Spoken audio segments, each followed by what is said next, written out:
I'll eat neighbors. See, my superpower is being honest. I'll eat your ass. Sure, why not? Do you sell gum? Yeah, it's over there.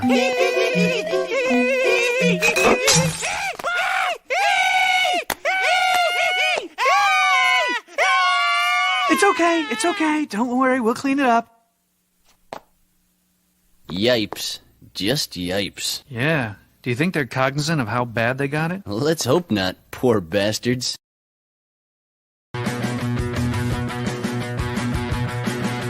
High temperito, give you hyper-diarrhea. High temperito, give me hyper-diarrhea. Whoa, give me hyper-diarrhea. Whoa, give me hyper-diarrhea. Whoa, give me hyper-diarrhea. Can't hyper-diarrhea. Give me hyper-diarrhea. The memories I'll never lose. 1,000 things I'll never use. I should throw them all away. But not today. In the bedroom, there's a touch of roses in the air. But when I turn to find her, she's never really there. お前、ブルース・スプリングスティーンの五感に酔ってるよな。言いたいだろ、ブルース・スプリングスティーン。じゃあ3回言ってみる、ブルース・スプリングスティーン。ブルース・スプリングスティーン、ブルース・スプリングスティーン。言えてねえから。言えてたろ。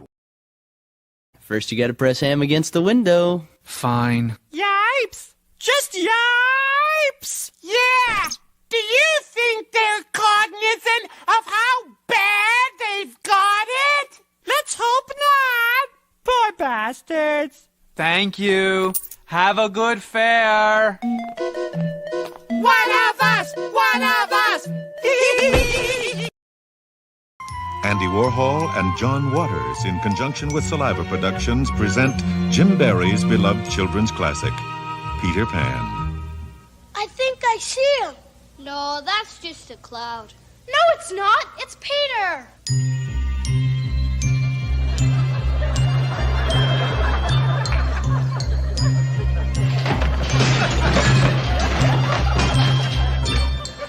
I'm flying. Look at me way up high, suddenly here am I, I'm flying. Yes, it's Divine, starring as the boy who wouldn't grow up. I won't grow up. I won't grow up. I don't want to go to school. I don't want to go to school. Just to learn to be a parrot. Just to learn to be a parrot. And recite a silly rule. And recite a silly rule. Is he singing English or Russian? In English. Come on, Berserker. Girls think sexy. I'll watch. Wait, he's gonna sing and watch. It's too funny. My love for you is like a truck berserker. Would you like some making fuck berserker? That's fucking funny, man. Did he say making fuck?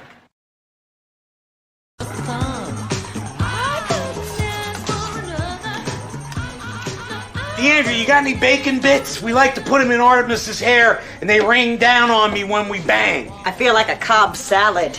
It's amazing. For shame, Doc. Hunting rabbits with an elephant gun. Elephant gun? That's right, Doc. So why don't you go shoot yourself an elephant? You do, and I'll give you such a pinch!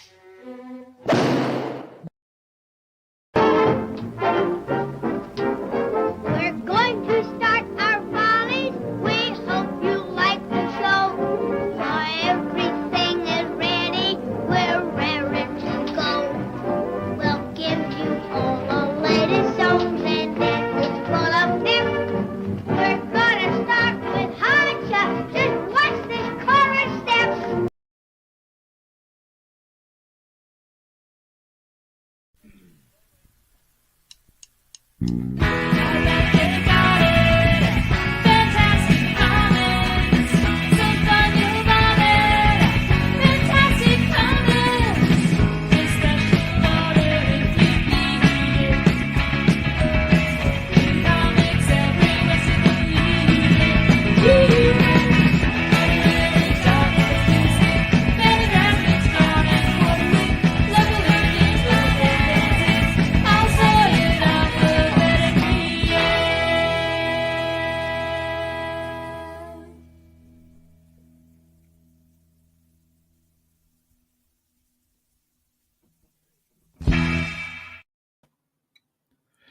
Good evening, everyone. Welcome to Fantastic Comics Presents. This is the 106th episode, and we're going to talk about swiping in comic books, the art of the comic book swipe. And there's a artist that got in some, at least as far as like social media is concerned, a little bit of a stir about this artist swiping. We'll talk about that. We'll talk about swipes. We'll talk about homages and a few other things. Thank you, everybody, for tuning in. For all of you that are new, or maybe over on Facebook, we have a YouTube channel, and it's just Fantastic Comics. And every Tuesday, we get together at 8 o'clock Western time, and we talk about comics from a comic store owner's point of view. My name is Yule. I own Fantastic Comics in Berkeley, California. Sometimes I am on Thinking Critical, which is a very popular YouTube channel for comics. And, talking about comics. There's a lot of like grading sites and celebrity in comic talk. Like if you talk about Ed Pistor and Jim Rugg, they have a really good channel called Cartoonist Kayfabe. I'll run later on. The scroll will be about some of my favorite YouTube channels. And we talk about comics here from a store owner's point of view. And that's what this is all about. I'm going to talk about some comics that are coming out tomorrow, what I think of them, why I think they might be important to you out there. I do not talk about very rarely do I talk about the potential power of the future sales of a comic. I'm only in it for the story and to talk about, the things I really like about comics and some things I don't like. These are the things that you may not realize occur in the comic store. And we're going to talk about that. Tonight's show, we're going to talk about Joelle Jones being called out. This is the artist, the most recently the Wonder Girl artist for DC, called out for swiping people's pictures. If you haven't seen that, stay tuned. We're going to talk about NCBD and a lot more. Well, and more. Hopefully the procurer of lust, will be able to entice you to hang around for an hour plus. And I don't just, blabbity blab. Before we get started for tonight's festivities, why don't we say hi to everybody? Sup? Sup? Sup? Sup? Sup? Hello. What's up? What's up, everybody? This is the part of the show where I say hello to everybody. who is here live. So if you're listening to this after the fact, tune in live if you can. I mean, what are you going to be watching? The Olympics? I was actually going to say in the title of the show, maybe this is like, the worst Olympics, but I didn't want to I figured like of all the things that could get me in trouble on YouTube, maybe saying the word Olympics would do it. But yeah, that was a whole hello for everybody that's live, and a hello to you after the fact, but you got to make yourself known in the comments down below. So please do that. If if there's something you want me to tackle, like, swiping artwork, maybe I'll be able to do it. Maybe I'll have a point of view that I'll be able to like lend to the, the conversation that hasn't already been there. I'm not just a comic book store owner. I am a comic book fan. I've been reading comics all my life. I was one of those kids that read comics, and as a result had like a quicker time of it, a better time of it in English class. Definitely when it was reading class rather than English class. But yeah, I read comics all my life, and I've taken a break like everybody usually does, but it wasn't so long that I didn't eventually come back to it. I read a lot, but the majority of what I read is probably comic books. And that's me. For those of you, that's me on a plate. First up, we had Fantinuum here a few minutes early, and Jilby Pill's in the other room to say hello. Diablo Hashcraft showed up. Hello, Diablo Hashcraft. Your pile is beginning again. Let's see. Hero Fall. Hello, Hero Fall. Guy Ramos, or is it Guy Ramo? Oh, maybe not. I wonder. Etienne Caruso. Hey. Wait, is this a Valentine's Day special episode? I don't know about that. I should have done that. That would have been forward thinking. I shouldn't say girls. The women who worked for me, I do it because, like, I'm old, and it's not like they were young, but they're so fresh faced. They were kids when they came to me. The women that worked over at the comic book store would wrap up packages and put them in the window and they would have little hints, obvious, easy to figure out hints on what the book is in the wrapper. But it was like for Valentine's, so that you would give to somebody. I said, try Mouse. Now that's a book you should try. That's a great Valentine's Day present. But no, we're not going to do that. We're going to talk about Joelle Jones getting a little bit hot water. But first, I want to let you know what it's like when I get packages from the different distributors. I'm not, it's not really that I'm blaming. It's just the fact of the matter is Diamond is still the worst when it comes to packing. Already Penguin Random House has done a very good job, and I almost think that Penguin Random House has gone a little overboard in their packaging. I am breaking up boxes like crazy, even for something that could have easily just been sent in a Gemini mailer. Diablo Hashcraft, how do those comics come to you in the Gemini mailer? Here we go. If maybe I'm wrong, maybe we shouldn't be doing it just that way, but I taped the hell out of it. And I've been trying to put a lot more in between stuff so that the books don't shake around. So it's a work in progress for me, but I think I'm doing a pretty good job. But not like this. I had crazy amounts of boxes, and because one of the books that came in was a Madman omnibus, Mike Allred, he did Madman for Dark Horse.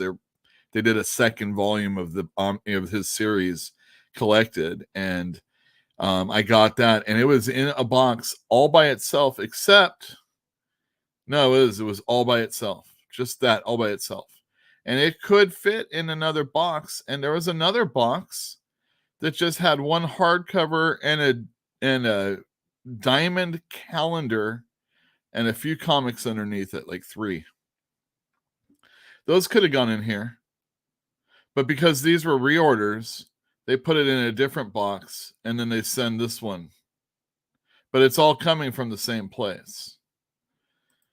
Oh no, this was the one that had, no, this was the reorder actually. Never mind, scratch that. This is new.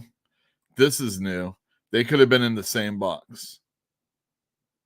And then that box, along with another one, gets put in a bigger box.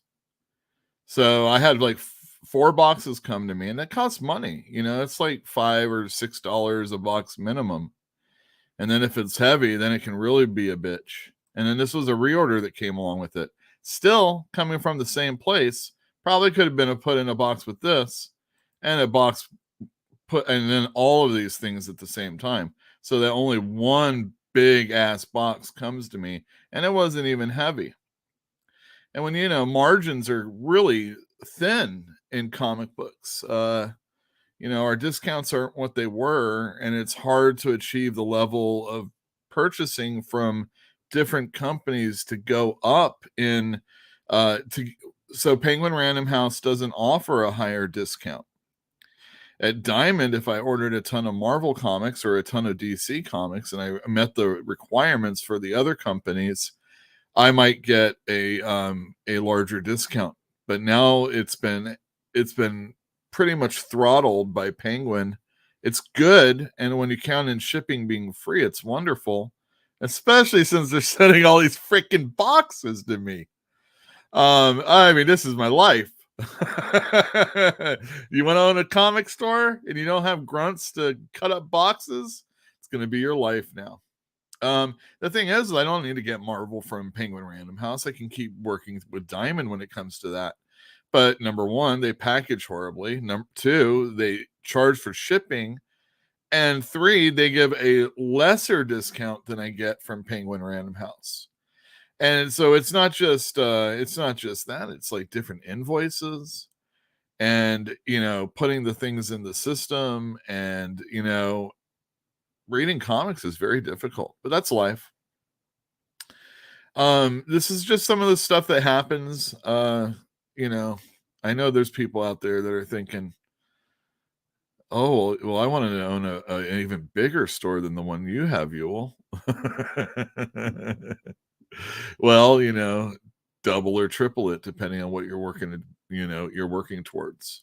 And then, you know, you don't get stuff, or it comes in damaged, and your customers aren't necessarily loyal. And I'm not talking about mine. I'm just talking about, you know, a phantom customer. And, you know, maybe they go to another store to pick up that thing, and then you wait for it to come in. I also want to applaud my customers. I have not been selling collections like super great since I've opened. Now, in the old location, we sold trade paperbacks and graphic novels, hardcovers, large size things, very well, because we had a large clientele that was coming in from out of town, and trades and stuff like that are really easy. Well, they're a lot easier to sell. And, you know, individual issues are for people at home. So that's how it worked. And now, you know, coming over to the store, we have an excess of graphic novels that are slowly making their way from the downstairs to the upstairs, and from storage to the downstairs. But it's been a slow process, because I haven't been selling them that much. But last week, Captain America: The Truth came in, and that's a wonderful book by Robert Morales and Kyle Baker. And it tells the story. This is the thing that gets me. It tells the story of the black gentlemen that get the Captain America serum before Steve Rogers. So they get tested on him, basically. And,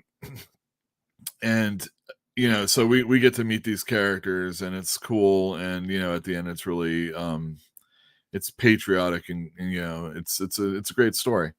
And Kyle Baker is doing this really cool cartoony artwork, and it I think it was pretty well received, but I know there was a lot of haters also. People don't like when you mix reality and the superheroes a lot of times, but I think it was tastefully done. And I you know, maybe like the art some people might not dig, but I think it was a wonderful series. And we got it back in because Marvel's really horrible at collecting them over the years, or else it would have been a constant seller for me. And I got what I thought was a very big amount, a big amount of comics, a large amount of comics of these trades. And I figure it might take a couple weeks to get people to pick them up and buy them, and maybe by the end of the month I'll be sold out. And my customers did not let me down at all. They came in, they picked this book up. Some of them didn't even know it was coming out. I think most of them actually. And I got to get more for those other people that didn't get to see it. So bravo to me and you. You know who you are. And that was probably one of my favorite things that happened last week as far as the store. We sold some back issues. Back issues are doing well for us. Hero Falls helping up downstairs on Wednesdays. And, I put some, a bunch of stuff. There's going to be a lot of stuff, a lot of Spider-Man. It's going to be Spectacular and Web and things like that going to be added to the bin soon. And those are readily at hand. So there's no reason for that stuff to be here anymore. And that's what it's like. Come on in Wednesday through Sunday, 12 to 5. We have conversations outside talking about comic books. And it's just like this show, except there's another person yapping, maybe two. Sometimes we stray and talk about something else depending on the person.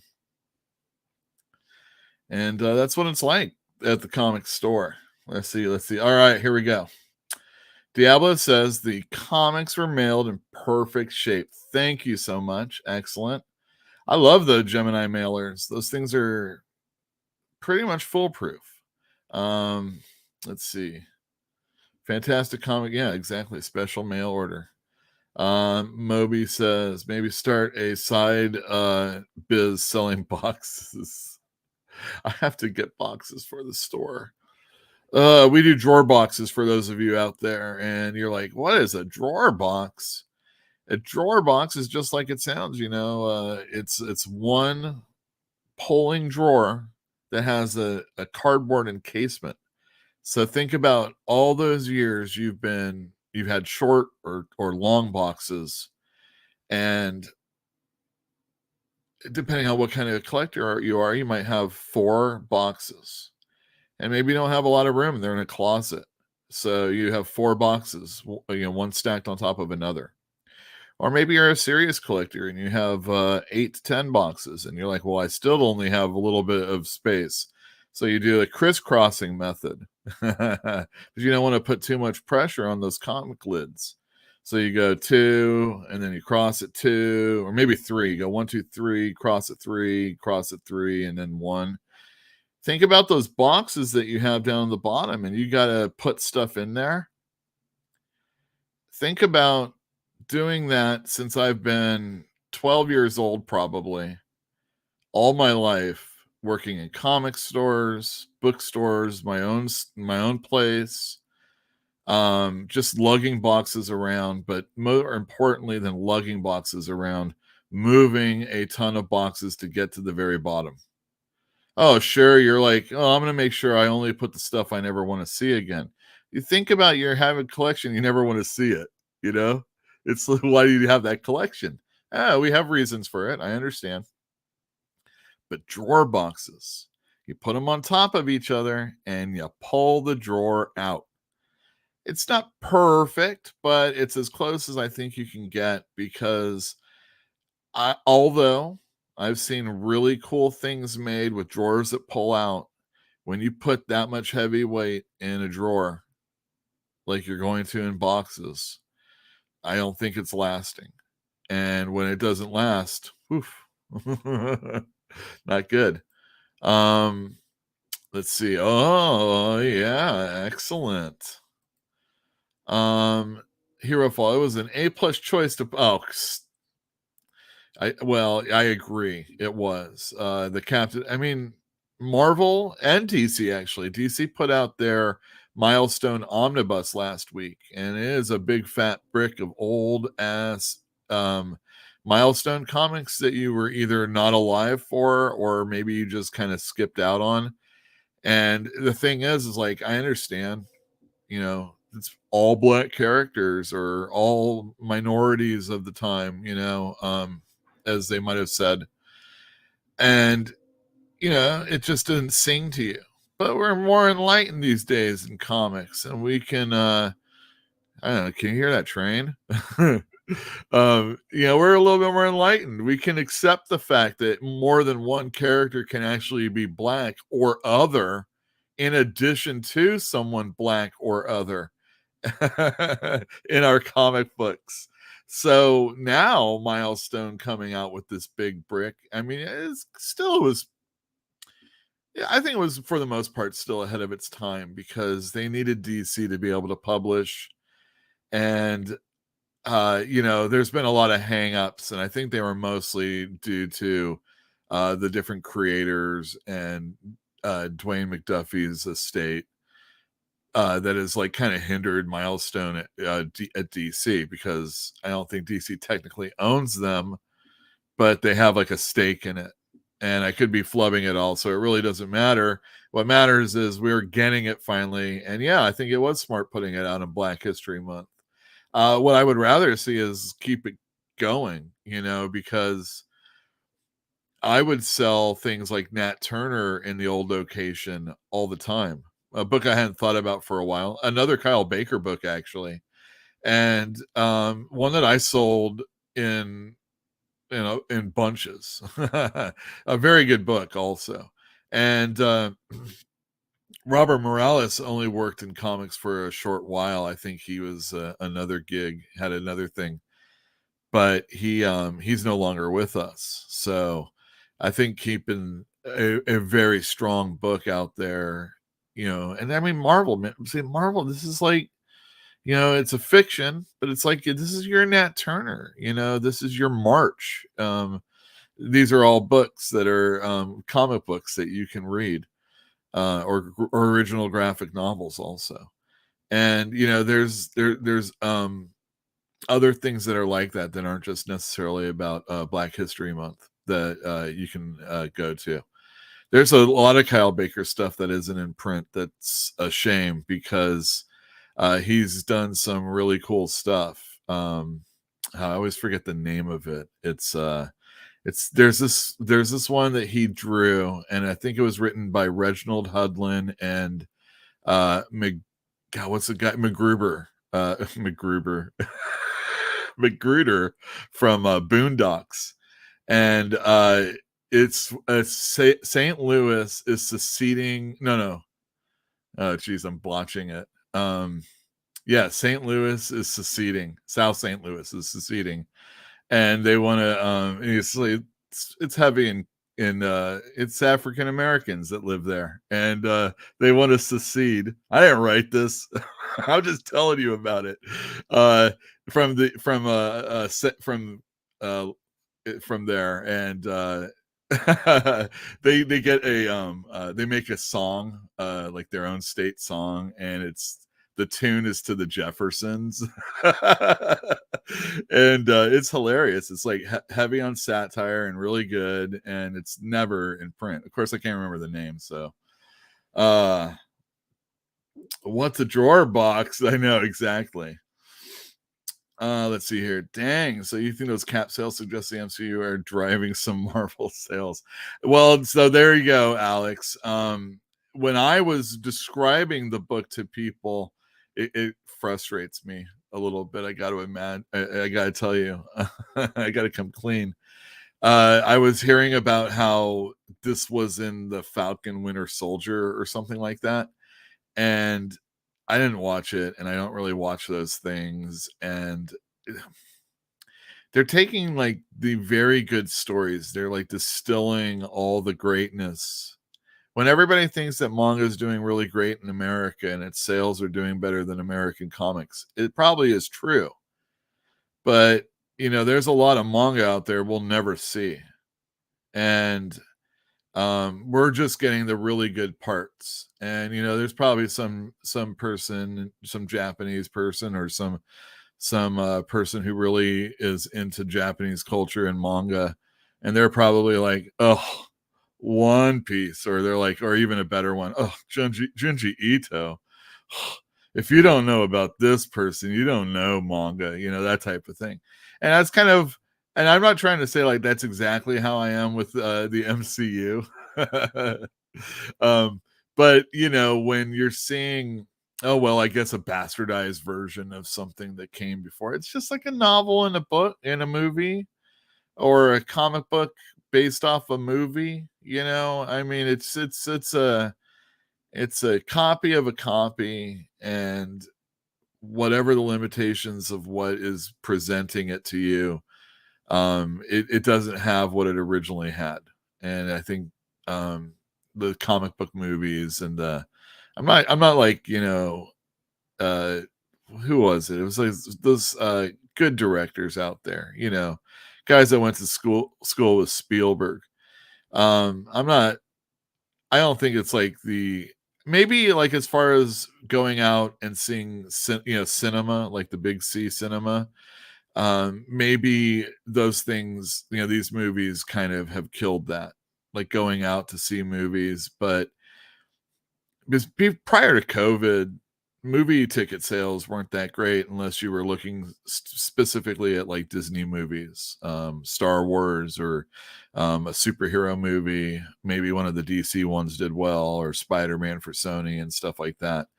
But there's so, like, back in the day, Ghost was a movie that did really well in the box office, and there's always like a horror movie that's the little horror movie that that could, and it's like killing in the box office. See, but those movies are getting, even those type of movies feel like they're getting drowned out, and we're seeing more and more sequels of the ones that are good now, or reprisals. Isn't there like a Scream one or something like that? Yikes. So when someone comes in, I'm trying to tell them how awesome this thing is, and I know that they saw, maybe it was a nice 3-episode arc, so 45 minutes an episode. They spent a whole hour and a half or 2 hours on it, and I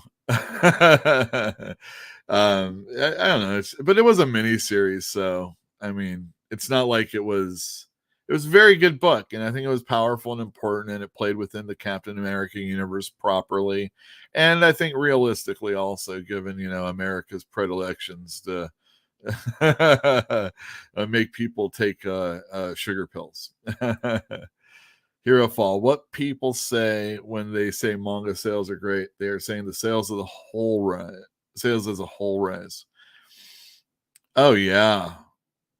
Well, no, of course not. The third party manga writers and all that stuff. I mean, there's always there's these studios full of people that are drawing like the person. Oh, this is a good thing to have a conversation about.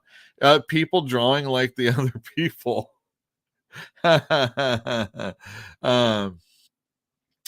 Let's see. While we all sadly hear from the comic side is the negatives, the dying industry, which I hate hearing, because I think if we stayed more positive and stop looking down on ideas, it'll do good. Hey, I think sales, the problem is that nothing is set in stone right now. Although I hear on the 15th, California is lifting its masked indoors rule. So we can all cough on each other again. I think I have a lot of customers that are going to wear masks regardless.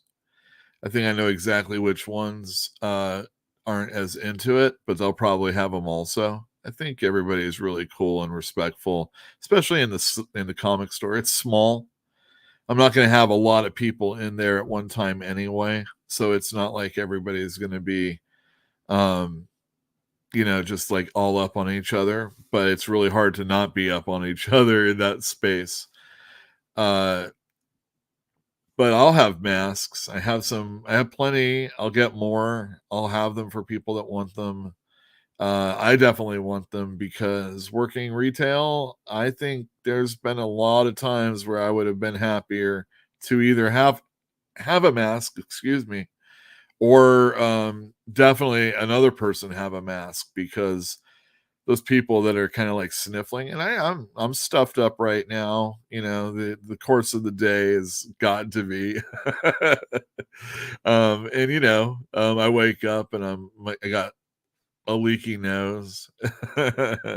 It's you know, and you sneeze or you cough, or you're in a place like I'm in the bank waiting in the line, and I cough and I have a mask on, and it's like, oh, this is a thing that's just gonna like keep going now.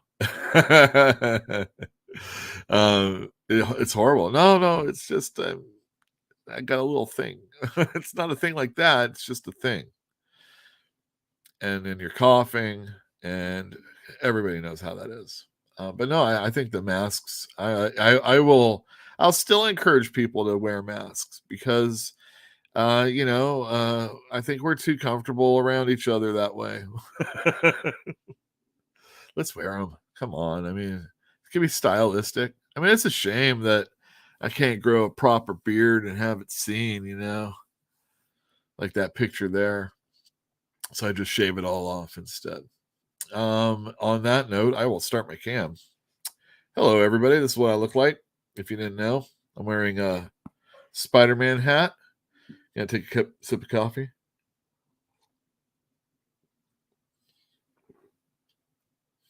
What do you think of that? All right, we're going to talk about people stealing stuff from other people. Right there. Joelle Jones. Anybody know who Joelle Jones is? Let me know in chat. No prizes. I also want to let people know that you can catch me on Sci-Fi Fantasy Read Along. We are on Spotify. I was talking to AT and I said, should we be like taking our thing off Spotify now? I never had that conversation. We're doing the Three Stigmata Palmer Eldritch, which is a really trippy Philip K. Dick novel.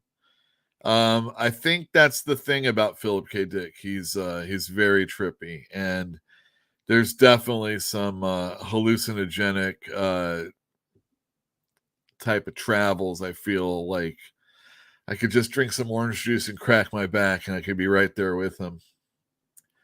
So yeah, you can find us on other podcast places, but I use Spotify or YouTube even. There ain't no pictures of our faces, but it's probably for the best. All right. She is my favorite illustrator. Wow. That's right. Oh, you guys. All right, Alex, you're right, though. Joelle Jones is great. The thing about her is that she has a very Paul Pope quality when I look at her stuff. And I love the way she does lips. You're going to see, because I'm going to share this with you. This screen. Hold on a second. No. Why do you have to do this to me? Here we go. Here we go. Yeah, that's what we want to do. All right. I'm going to share screen. I also have to turn on my phone, so it's going to look like we have another viewer. I'm not doing that because I just want to see what you guys are talking about and what I look like. Joelle Jones, she didn't do this cover, though. That's funny. Let me just do this and that. All right. So if you guys say anything, I can see it. This is the interiors, though, of this Scarlet Witch that she did. The whole thing about Scarlet Witch was it was written by James Robinson, but each issue was drawn by a different person. And this is probably the first time I really paid attention to Jones as an artist, because I think for the most part, she just did covers and stuff like this. And although this was a very talky issue, it was very emotional between Pietro and Wanda, who are brother and sister. Maybe they're kids of Magneto, but they're definitely mutants, and they have a big storied past with each other.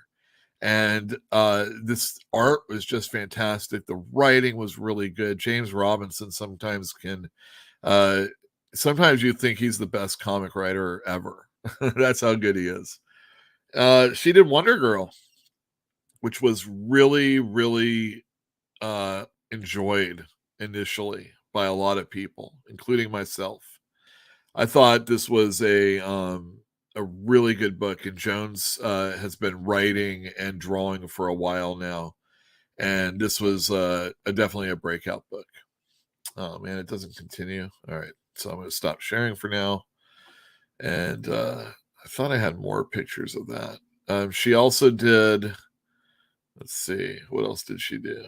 Oh yeah, she also did Lady Killer, which was a creator-owned book over at well, I don't know if it was completely creator-owned. It was her writing also, I think, and it was for Dark Horse, I do believe. And it's kind of like this you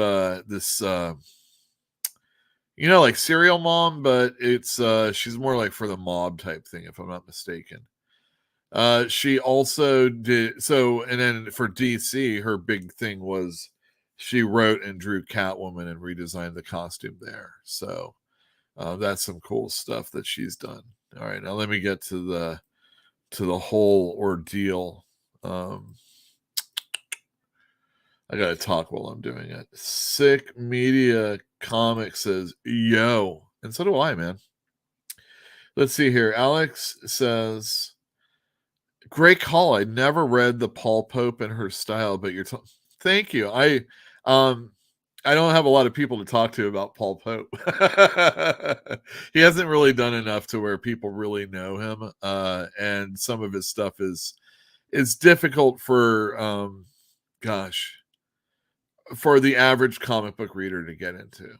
You know, he's not one of those guys that's like thinking on just a, you know, purely comic book storytelling kind of narrative.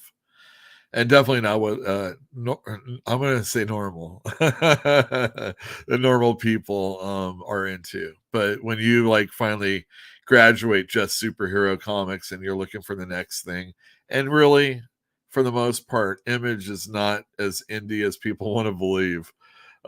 Especially when it's guys like Scott Snyder and Jeff Johns going over to Image, it's not indie at all. It's more like, well, I own my own stuff, and if anything should happen to it good, I'm going to make a lot of money off of it.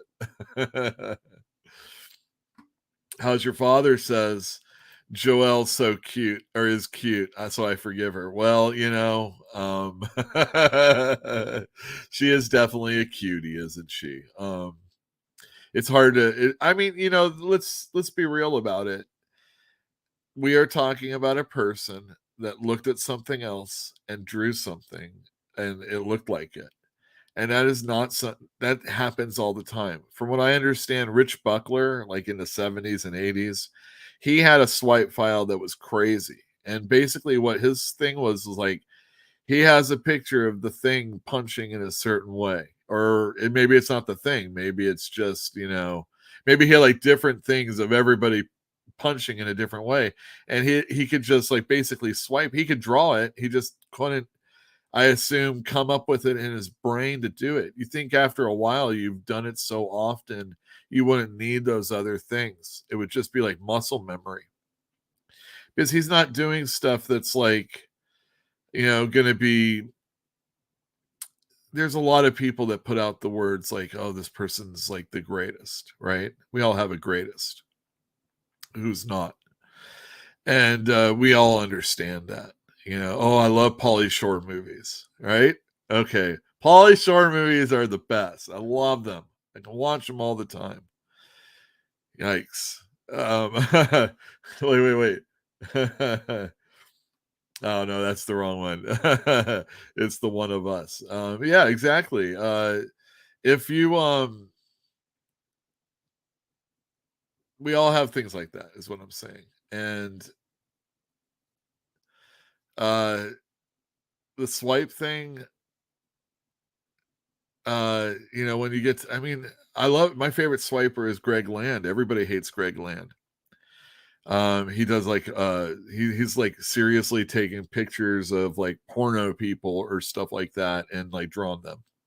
He always has this one mouth. He always like you know, the women are smiling and shit.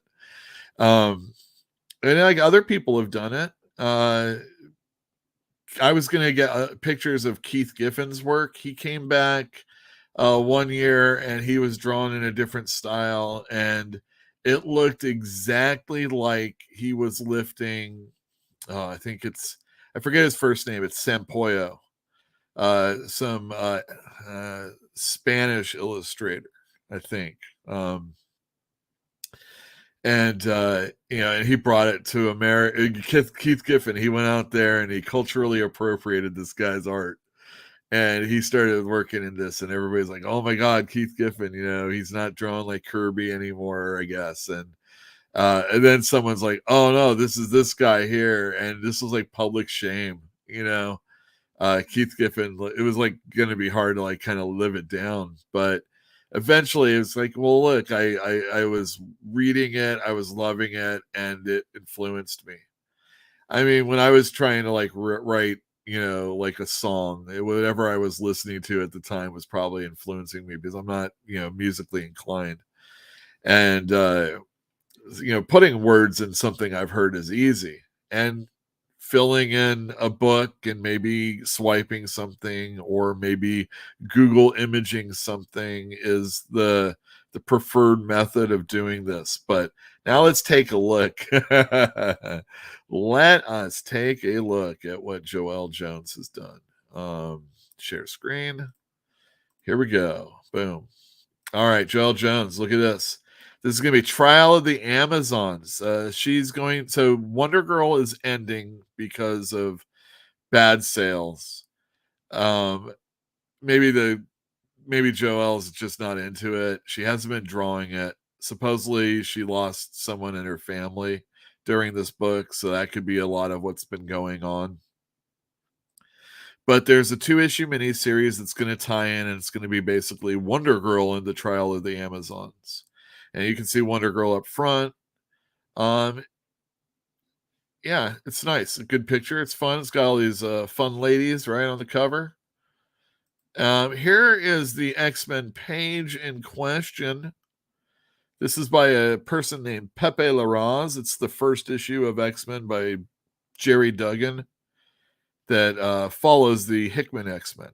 I still have copies of this, by the way. I like this issue. I enjoyed it because everybody on the team got to use their powers in a way to defeat this big ass thing, and it just kind of introduced us to the team. Unfortunately, Larraz is only on this book for about 3 issues. And I think one of the things I want to point out is look at this pose of Polaris right here in the middle. And you can see the one leg back and the one leg forward. This has been done to death. Okay. But that's not the problem. The problem is that you can look at the hands and even the hair. It almost looks exactly the same. And I mean, it's even like, I think position. Oh, no. The one thing is that Wonder Girl is up on the very top of the page. Here's that leg thing. Jim, I only have X-Men pictures. I don't want to search for this thing all day. This happened in the 90s, like all the time. Everybody would do this. It would also happen like about 10 years ago. You can see it happening with Rogue. And I mean, interiors, everybody did this leg back and forward thing. But again, that's not exactly what Joelle's been accused of.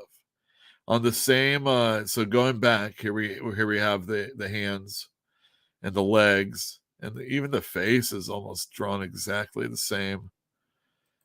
So now we have up here, I guess this is like, well, obviously another Wonder Girl. Maybe like, I can't remember the chick's name.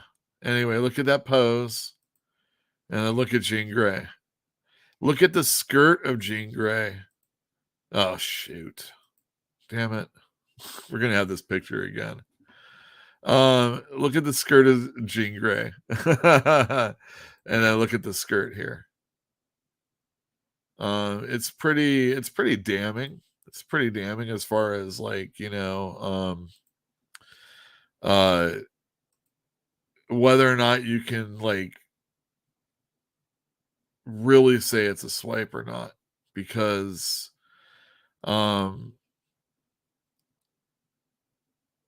it's one thing to get like a job done and like see something and do it, or even like lift something, I guess, off the internet. But man, that was pretty hardcore, I thought. But you know what? There's another thing. I was thinking, like, God, it's so amazing that covers are even like constantly out all the time. Like, there's so many double covers and triple covers, and Dynamite does crazy amounts of covers with all sorts of different artists. There has to be like, it's really hard to have like an excellent cover these days. I mean, there's a person that maybe you really like, when J. Scott Campbell, let's say you're really fond of J. Scott Campbell's artwork, or maybe me, like Frank Quitely. You know, Frank Quitely is really good. So if he's doing a book, I'll buy the cover of that. Maybe I'll even buy the book just because of the cover. Yeah, are you the kind of person that does that, people? I don't do it very often, but there are a few times, and I'll show you a couple pictures of what I wanted to illustrate on that one. So here, let me share cam again. All right, you saw this already, but look at this picture. So this is DC. Howard Porter did this, and maybe someone in the audience knows what this is. You've seen it before. If you know comics, and if you've got in at any time, you've probably seen something like this. All right, let me see. How's Your Father says, but Greg's Land's art doesn't even look good, swiped or not. I understand. I just like the fact that he gets his crap done. Even like Adi Granov couldn't get anything done, and he was like doing his computer junk. I don't know. He's just the one. Yeah, there was Greg Land and Greg Horn around those times. And actually, he used to draw his comic books, Greg Land, and not necessarily just like swipe pictures. He did Birds of Prey. And that was like when Chuck Dixon was writing it. And I thought it was some of my favorite stuff that was going on in the early 2000s. Pretty much anything Chuck Dixon was writing for the Batman family, and especially that book. Let me see here. Oh yeah, Alex says, yeah, I read that her mom died recently. Yeah, so she was cutting the problem is that's the cover of the comic book, if I'm not mistaken. So that's the did Kirby Ramita Buscema ever swipe? Well, Kirby did do like photo collage stuff in the back. I saw somebody on Twitter joking about people saying, like, draw it if you can put it on, maybe that was in reference to this. I have no idea, but I don't know what their early monster stuff looked like. And romance comics, if it's a lot of talking heads, I mean, it might not be so easy. But it's tough. It's tough. You got to get that monthly down. Yeah, the Scarlet Traced, exactly. Joe says, if you're going to swipe outside the industry like Greg Land. And if you don't swipe from current talent, exactly. Pepe Larraz just did this like 7 months ago. All right, so X-Men, 141? Oh, here, have you seen this ever before? It got really popular in the 90s to put after whoever on the book. So after Byrne and Austin, I guess you might have to say Austin. Look how many. I just pulled up a few. Okay, just a few. Here's a Rick and Morty one like it. Here's a Game of Thrones one like it. And even X-Men Days of Future Past, the movie, did it. That's pretty crazy. Oh, why does my picture look so bad? I hope it's not so bad for you guys. We'll figure it out. Here's some other homages. After Liefeld, Ryan Otley after Liefeld on Invincible. Here's a nice little mashup of Holding a Body, and I think this has like been a trope forever. Like Adam Strange and all sorts of stuff. Yeah. We see this one all the time. We'll be seeing this, at least a version of this in the new comic books coming out tomorrow. And then, of course, Spider-Man 300. And this one was McFarlane, this guy. That's the very next issue. And this is what his Spawn issue. He couldn't even wait till the 300th to do it. And then Venom most recently did that. That is not Tom McFarlane, though. We'll see. I saw a Twitter post where they were suggesting what covers do you never want to see again? And I think, like X-Men 141, and maybe not. Maybe people do want to see, like, I don't know. Think of a new all of Naomi's friends and family on the X-Men 141 cover. This was the book that I had to get because I got this cover. I knew I wanted to read Stray Dogs and like Stray Dogs, but the fact that it was a Silence of the Lambs, I was like, all right, I'm going to get that. And so, of course, that sets the ball rolling for me. I have to get all of the movie covers, even if I don't like them. Although I was really pleased with this one. It was pretty awesome. I like Friday the 13th.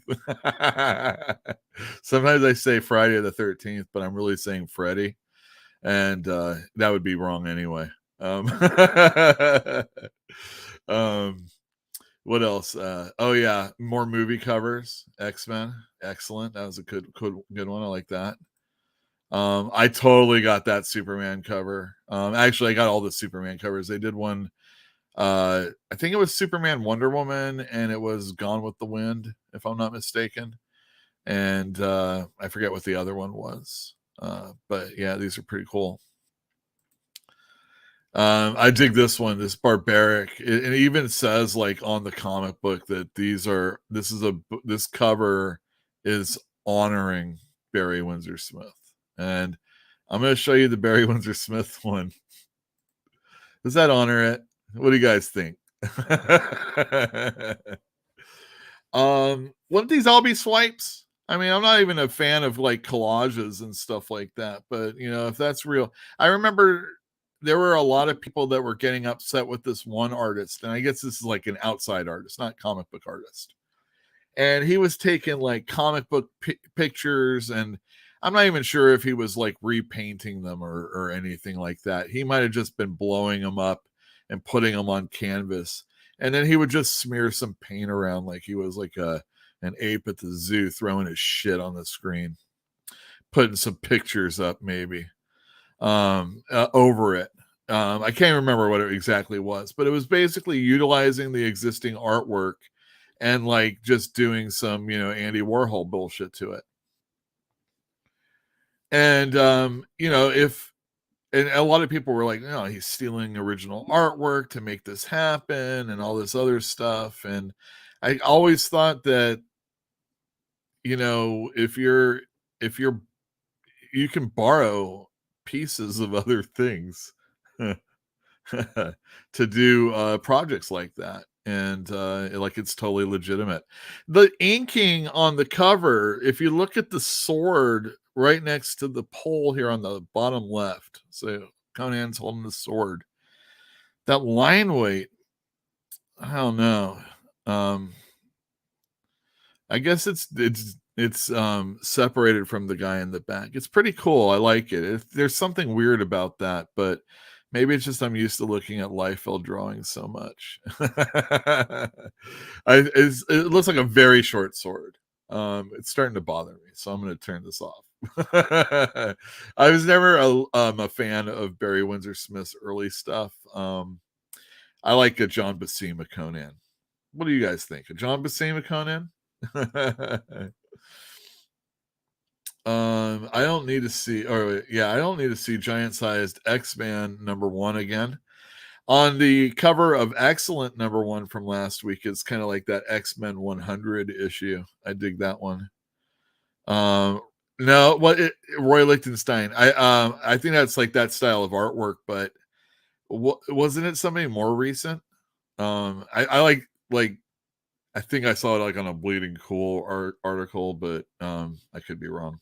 Because I don't too often. A swipe is mixing the look in pieces to hide the full homage. Homage would be doing the full thing. Well, I know, but the thing that's what I'm been tired of those for a long time because the image guys ran wild, and it almost seemed like it's just like when you're reading a Batman book, or even better, you're watching a Batman like television thing, or and I say Batman, it could be a Batwoman or a Birds of Prey or a Robin thing. I'm sure in Titans they've gone down Finger Avenue or something like that. I hate that. That's a wink and a nod to us that, hey, the person that's doing this knows who really worked on Batman in the past. Rogers Avenue. That's speaking to me. Marshall Rogers was my artist of Batman. That type of stuff. And it's just the same as, yes, that image of Todd McFarlane's Spider-Man duplicated on things that look like Spider-Man doing it. Rick and Morty have plenty of people that have been killed that can be put up behind them. I think Married with Children did one like that back in the old days. So I'm done with that. I am done with homages. I marvel at the fact that even some of these admittedly not good comics, or even some of the super awesome ones that I have behind me, I don't think, I'm sure there's a swipe somewhere in there, and I'm not as familiar with whatever they lifted it from, and that's a shame.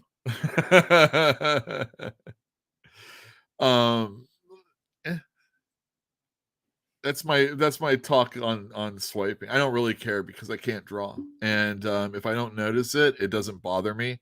It does bother me a little bit about Jones because I think she is so good, but now it calls into question, kind of like Barry Bonds, everybody calls into question almost the entirety of her work. Or there's going to be people that are going to be looking at the entirety of work and saying, oh, damn. And not only that, but maybe she has like a certain, I said I thought she looked kind of Paul Popey.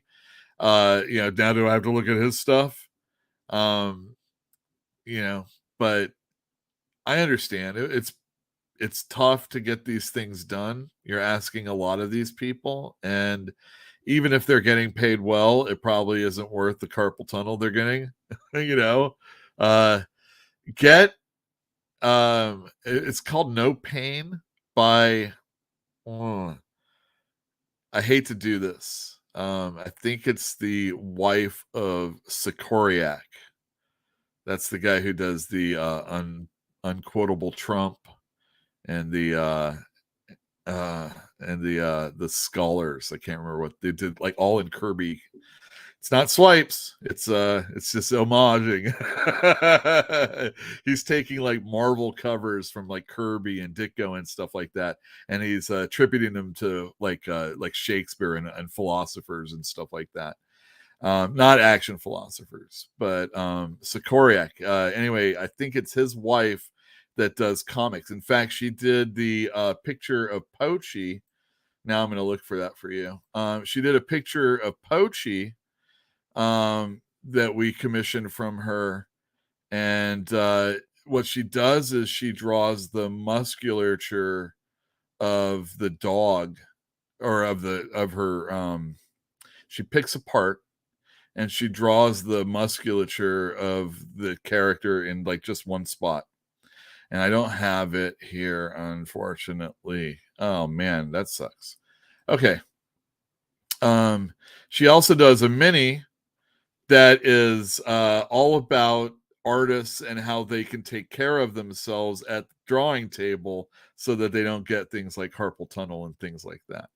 And I'm blanking on her name right now, but maybe I'll put it in the comments afterwards. So get your local store to order them. It's a small press, and it can aid everybody, not just artists. You know, there's a proper way to pick things up, and she's probably gonna, and in there she's gonna let you know about it. All right, let's talk about some new comics that are coming out tomorrow, and we can finish up this show. Let's see. Did I have anything more to talk about? No, I didn't really. Okay, so I talked about the books, packaging. Talked about Joelle and her horrible situation right now. Subscribe to the show. Hit the bell for notifications if you haven't done that already. And if you're over on Facebook, come over to YouTube and subscribe and hit the bell for notifications, because we want to get this. No, we don't. This is for my customers. Let's be real about it. Joe's sitting over there. Thank you, Joe, for coming on in. I appreciate it. We're going to talk about some comics that are coming out tomorrow. Oh, yeah, join our Substack. That's going to be the good one someday. I'm sorry that there's drama over on Substack. I don't care. It's a free way for me to email you guys all at once. So if you subscribe to Substack,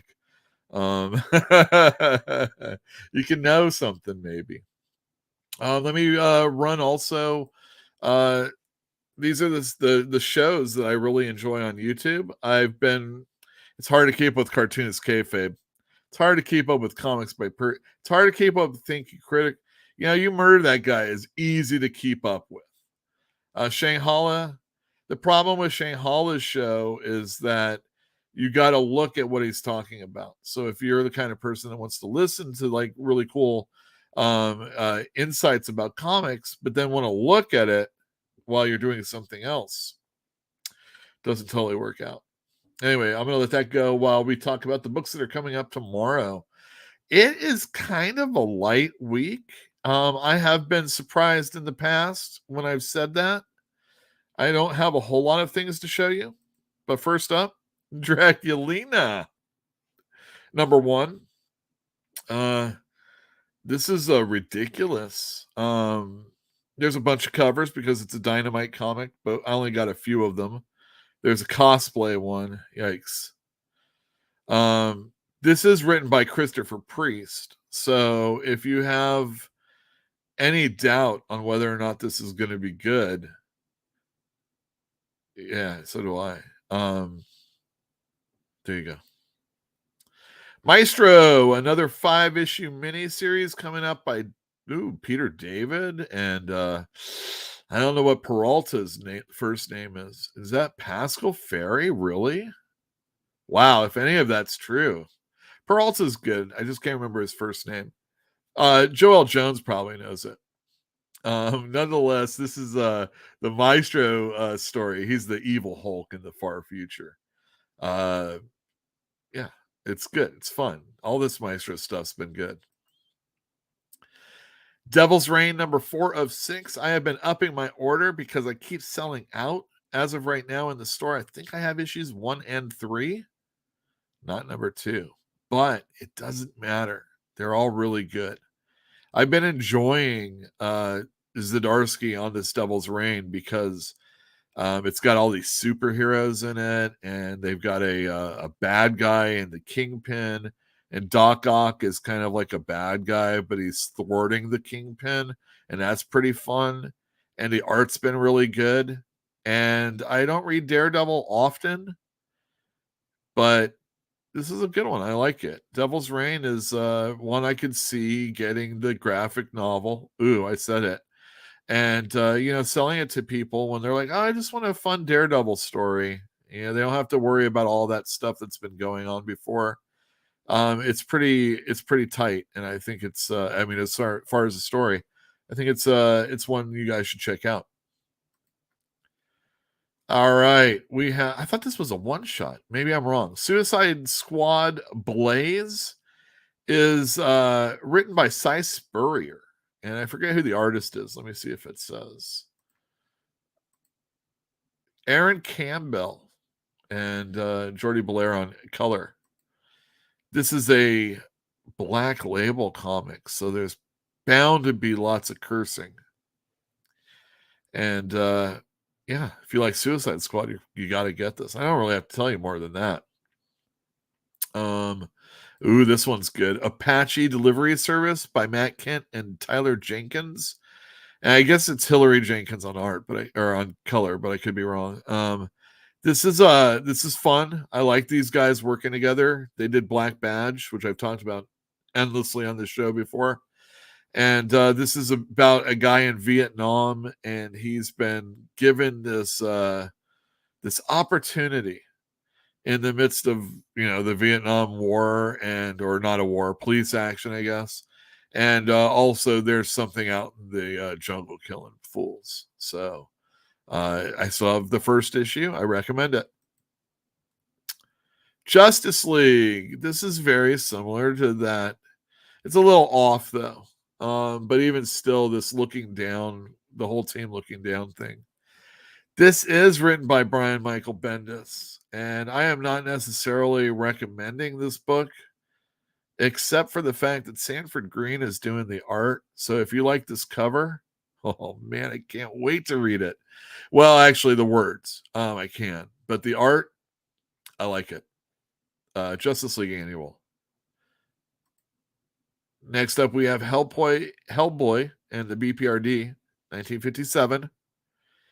And it's Hellboy and the BPRD. Mike Mignola writes. He does not draw. That's such a shame. Next up, we have Norse Mythology, Volume 3.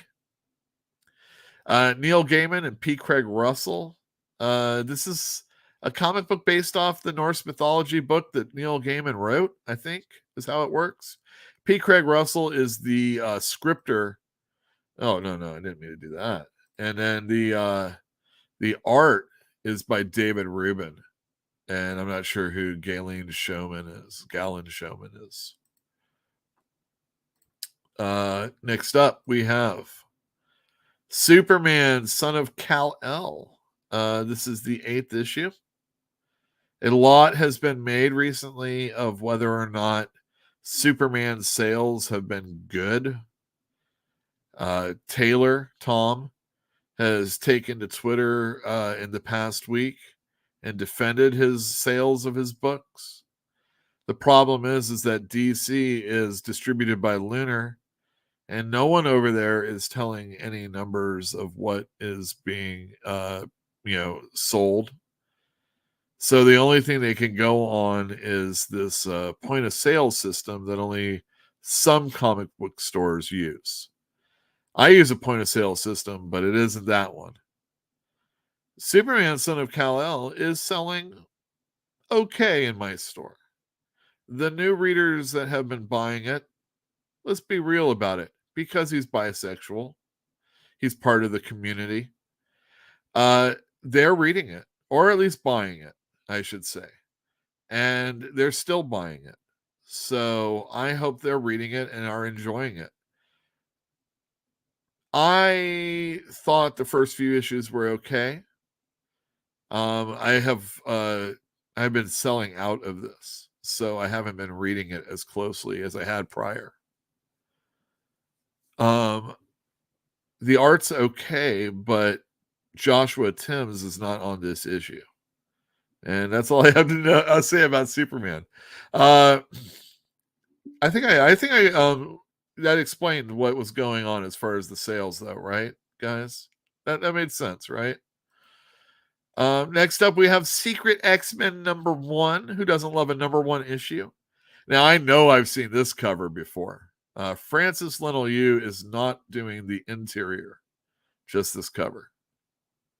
I don't know who Mobili is, but I know Teenie Howard, and I don't know her. I know her work, and I haven't really enjoyed it in the past. Some of it is because she writes things I don't care about. So regardless of who is on Excalibur, I'm probably not going to dig it. And I think that was her book. And if it wasn't, then it was Marauders. And I didn't like that one. I didn't like the premise, though. And whoever was, I think that's a Dugan book, though. Yeah, I'm pretty sure that she did Excalibur, and I'm just not going to dig it. Even back in the day when Claremont did it, wrote the book, and Alan Davis, a guy I like a lot, was on art. Didn't care. Did not care. And then last but not least, I actually have another book by this company, but it's just one book, and it's a $10 book. And it will meet your underground or independent needs. So will this one. Puke Banter, a Nartoons book by James the Stanton, I do believe it is. And James the Stanton, oh man, I wonder if I could find one of his books right here. Probably not. Anyway, his books are in my drawer down here. I think it's the oversized drawer. And this is his book. There's not a lot in the way of writing, but it looks really super cool. It's one of those that you can, like, roll a joint, smoke it, read this comic book. I mean, it's right there on the cover. You can't tell. Maybe get a little drunk, sit down with this book. Puke Banter, man. Jill looked at it. I had her look at it. What did you think of that? Maybe she could tell you in the comments if she remembers. This is by Silver Sprocket. They are a store in San Francisco, if I'm not mistaken, and they publish their own books. And I'm jealous as all hell. Because, well, the thing is, like, a lot of their material is not for me. It's not for almost anybody. I before I came in, we've been watching Modern Family. Jill puts it on and I watch it when she's watching it. And the two gay guys are talking about how gays and lesbians, they don't get along. It's so stupid, but it's so funny. And I mean, I don't know this to be true. But they have like a problem with each other, and then that we don't get along, and I'm sure they're going to be fine with each other. But yeah, a lot of is angry feminist lesbian stuff going. But I have a friend who did a book for them that I used to work with. A very good coworker did that book, and I did a book for them, and that's cool. I think, who's the dude who does I can't remember his name. The Dayglow Glory Hole. I think I forget what it's called. Something like that. Is a book that they do, and that was really well illustrated. I don't think it was Glory Hole. Nonetheless, those are some books that are coming out tomorrow. I think I've made myself shy all of a sudden. Let me do this.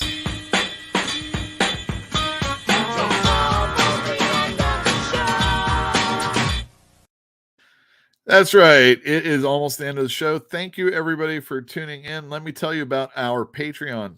People give us money sometimes, and if you're the kind of person that wants to do that, join our Patreon. That's it. That's the shill. I don't like that.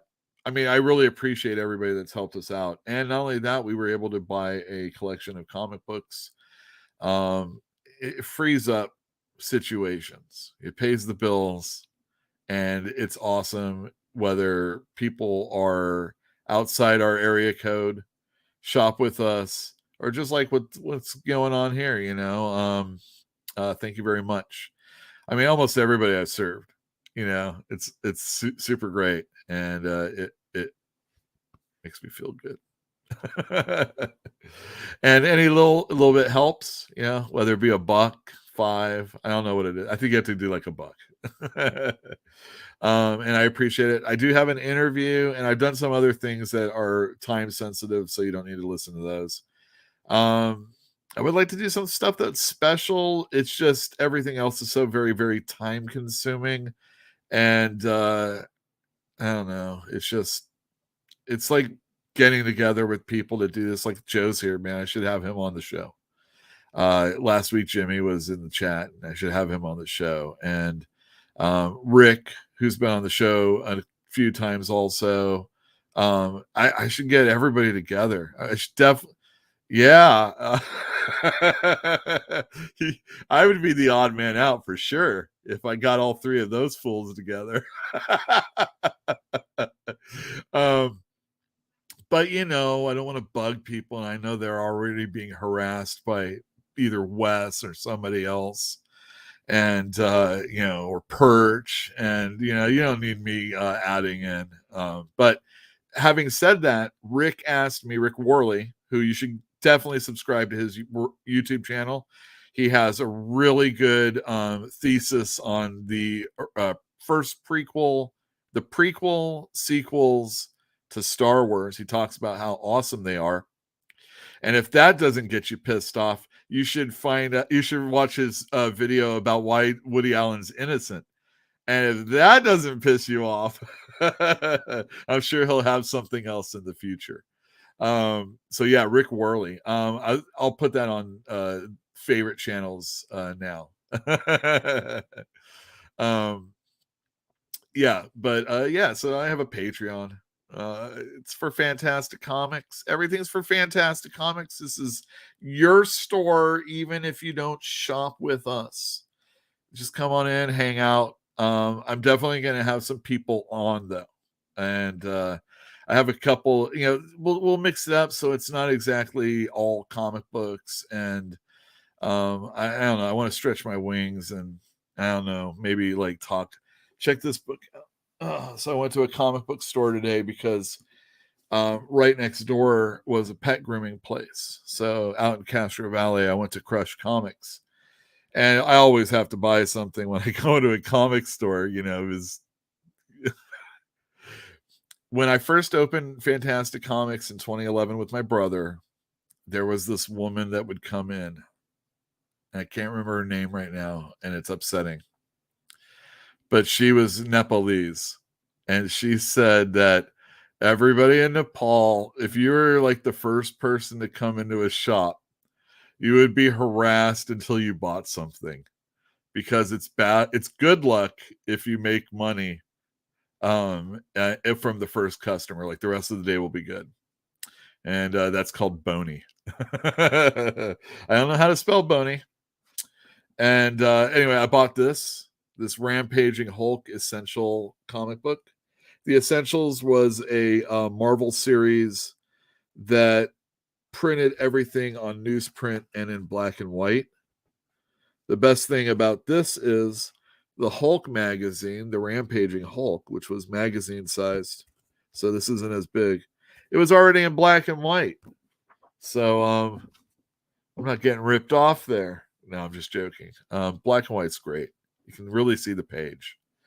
And that's why so many people buy it. Original artwork. All right, I'm going to check out this stuff one more time. Let's see. I bet that's not a real person, huh? Okay, let's see here. Jill remembered the puke. All right. Yeah, there was some puke. I mean, it's not an underground, it's not an indie book if there isn't puke in it. So remember that. Let me get rid of this. Okay. Boom. Yeah, that's a good one.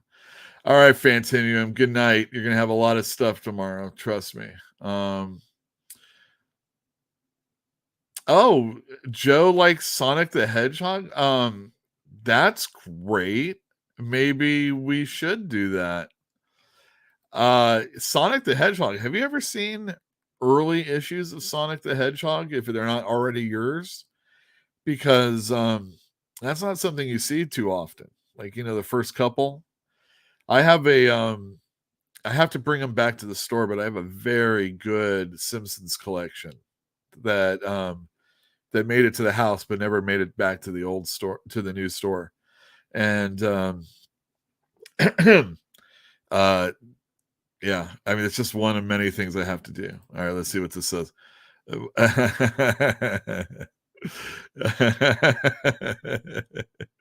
Hi, my name is Perch and Thinking Critical. I like to order Chinese food in a French restaurant.